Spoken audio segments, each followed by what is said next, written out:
السلام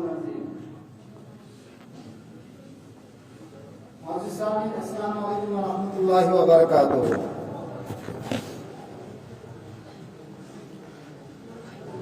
آپ کے سامنے جو تلاوت کی گئی آیت ہے، یہ وہی آیت ہے جو پچھلے ہفتے بھی تلاوت ہوئی تھی، بلکہ پچھلے ہفتے میں نے 2 آیات تلاوت کی تھی اور اس ہفتے میں نے ایک ہی آیت تلاوت کی۔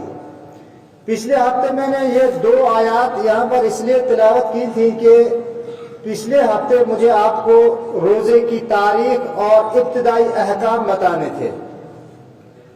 تو پچھلے ہفتے ہم نے جو بات کی تھی، یعنی پچھلے جمعے کو، وہ روزے کی تاریخ اور روزے کے ابتدائی احکام اور روزے کی فرضیت میں جو تدریج ملحوظ رکھی گئی اس کا تذکرہ ہم نے کیا تھا۔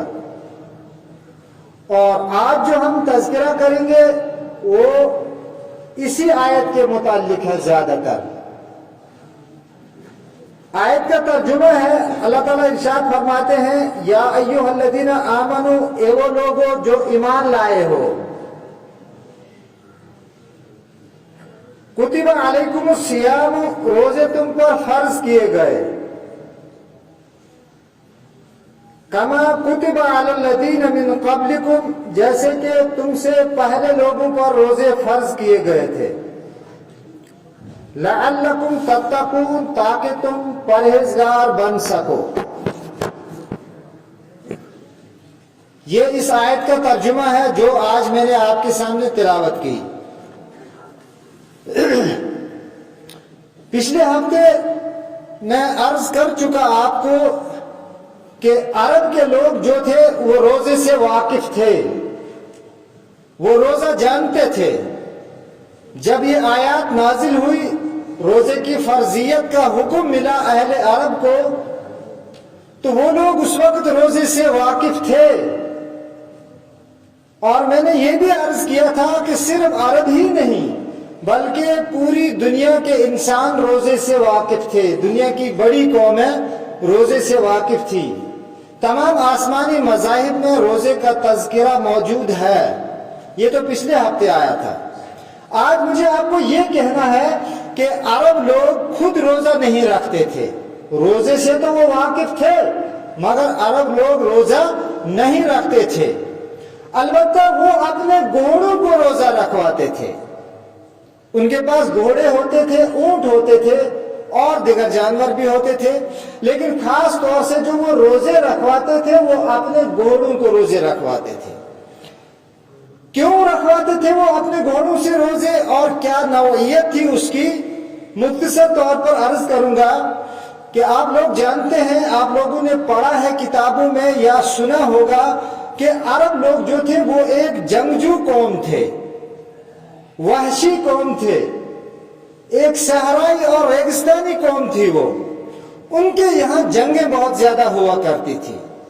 ان کی زندگی کا گزر بسر پیغمبر صلی اللہ علیہ وسلم کی بعثت سے پہلے جو ہوا کرتا تھا وہ جنگوں سے ہوتا تھا، لوٹ مار سے ہوتا تھا، ڈاکہ زنی سے ہوتا تھا اور اپنے دشمنوں سے لڑتے لڑتے ان کی زندگیاں گزرتی تھی۔